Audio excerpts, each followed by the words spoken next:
Hey, what's going on? It's the Petrol List.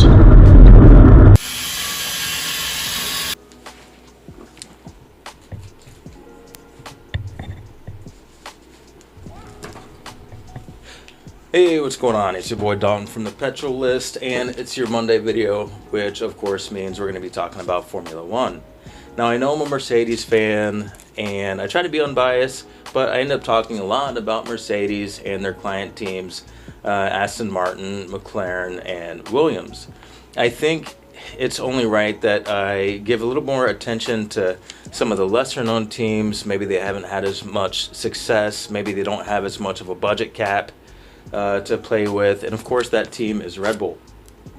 Now, the RB20 is Red Bull's 2024 version of their Formula One car, and Christian Horner has said that the 2024 car, the RB20, is going to be an evolution, not a revolution, of the RB19. Now, that means two things to me.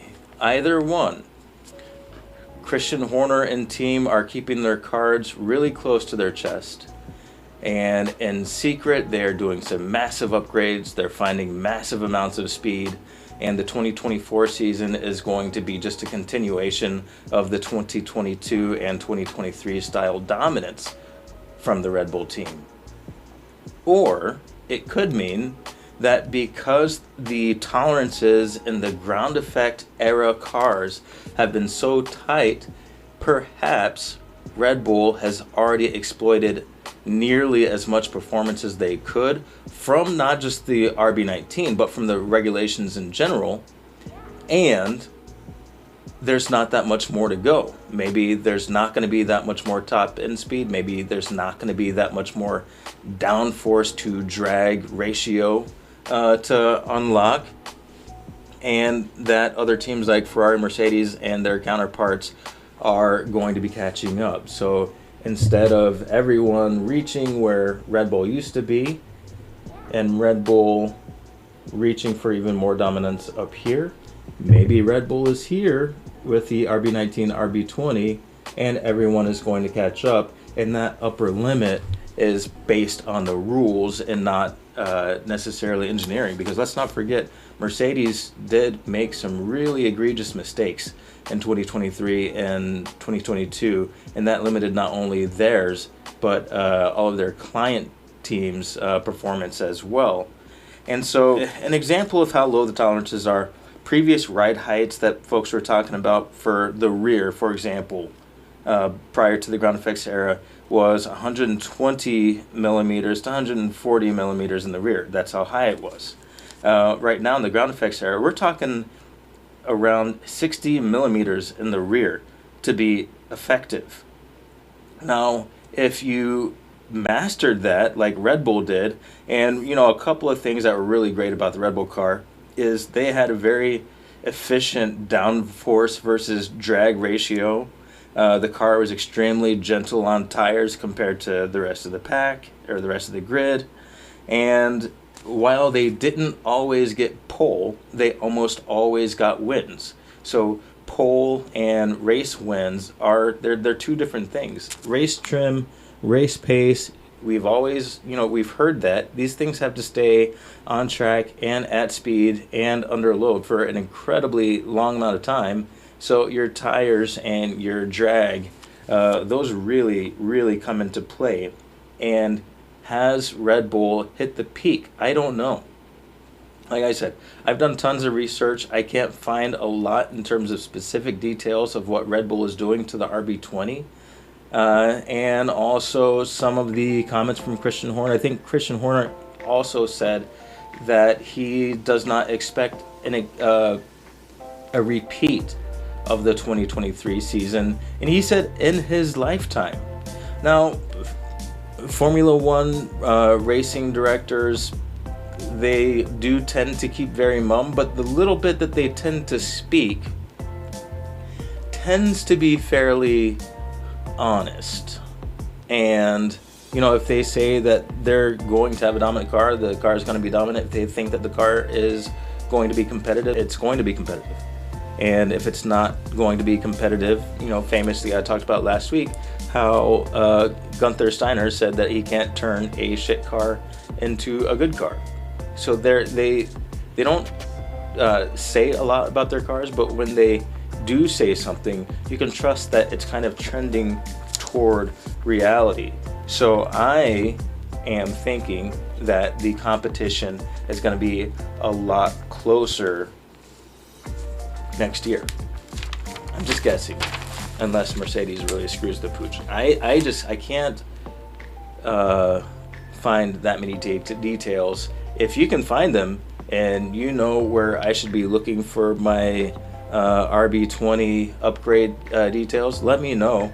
I'll track it down and try to tell you if it's a gearbox or if it's the rear wing or the front wing or the side pods or whatever, like I can with Mercedes. Now, let's move on to Haas.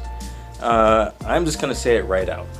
I think that Haas should sell the team to Andretti Racing. Just full stop. Andretti Racing, the Andretti name is already synonymous with racing, at least here in the United States. So that is going to draw a lot of current American motorsports people into Formula One. They're just waiting for the invite, and I don't really think Haas was the invite. They didn't have American drivers. They had a Ferrari engine.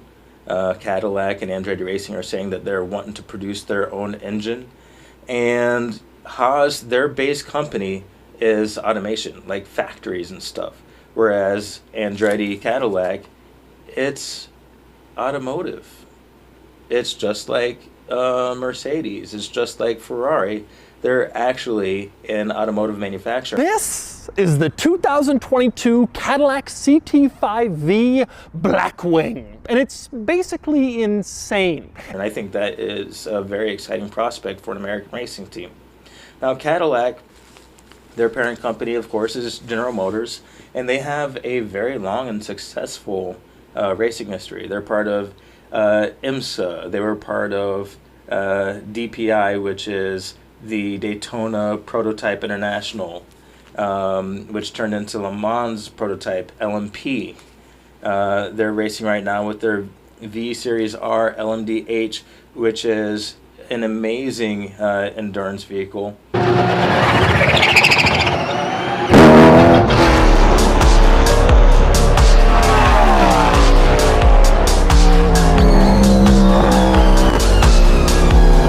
And IMSA GTP, they're also racing in that series with the V Series R. Andretti Racing is into Extreme E, Formula E, IMSA, Indy Next, IndyCar, Super Copa, and supercars. That is extensive. That's all they do is race. With Cadillac, the 24 hours at Daytona, they won the championship in 2017, 18, 19, 20 with the Michelin North American Cup and the IMSA WeatherTech Cup. They had very similar results. Andretti Racing and Cadillac are real racing powerhouses. Now, Andretti's application for Andretti Racing to be a part of Formula One was approved by the FIA, but not part of Formula One.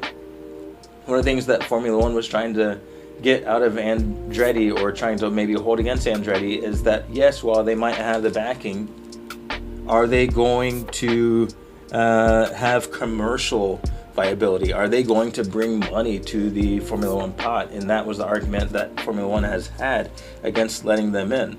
Well, I can tell you this, with Haas selling their biggest draw, firing their biggest draw, and Gunther Steiner, what commercial value is the slowest team on the grid going to bring if they're not bringing personality? I don't think Ayo Komatsu is going to be replacing the personality of Gunther Steiner anytime. So they're not competitively viable, Haas, right now, and they're not commercially viable right now.